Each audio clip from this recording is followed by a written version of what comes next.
Welcome to the NC Spin After Spin. Additional comments from our panelists just available on our website. John Hood, what do you wish you had said on last week's show, but you didn't? Well, I'm glad that I said on last week's show that in response to the mob action, the criminal action in Chapel Hill, that Silent Sam, after being refurbished, needs to be replaced on this pedestal. Let me explain what I mean by that, because I'm not actually particularly wedded. I was never wedded to that monument standing where it was forever, or maybe you could put you were it an to the undergrad at Chapel cemetery. Hill. Maybe you could put context right. So I'm not like lost cause or defending the real meaning of Silent Sam. My point is purely about the rule of law, which is simply that the statement made by some of the protesters, of course, I think that it's pretty obvious the leaders of the protesters were not students. There were these communist activists from Durham who had previously torn down the monument in Durham, got away with it, went to Chapel Hill, made a plan, sort of led some of the police away, put up, it was an elaborate scheme to commit a crime.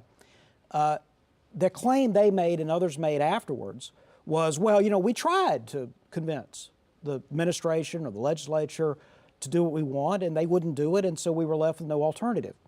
They did try. They didn't get what they want, but that last part is the dangerous part, as Rufus was indicating during the show. Lots of us make strong arguments about things we passionately believe in, and we don't win. We don't win at the county commission or the city council or the university administration or the General Assembly or the Supreme Court.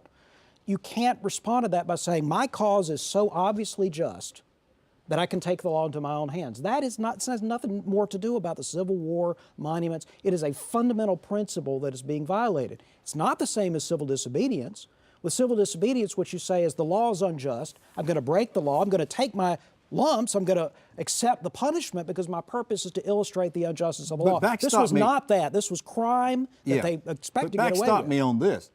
It wasn't that they didn't get what they wanted, because the process was still working its way through. I mean, there's still discussions about how to go about dealing with the 2015 law that the legislature passed, is it not? Or is that was just a done deal? The university had a plan. They hadn't quite finished it. They had implemented it to do some context, to put some things around the monument, to explain the context of it, the Julian Carr speech, the aspect of the storyline that hasn't been effectively told about how slaves were involved in building the university, its buildings, the exploitation that lasted. That was part of the plan. They would not accept, they were not prepared to accept that. What they wanted was to tear the statue down.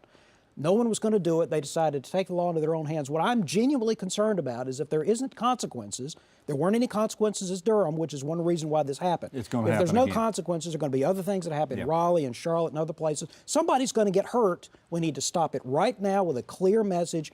You can't do this. You'll get in trouble if you do it.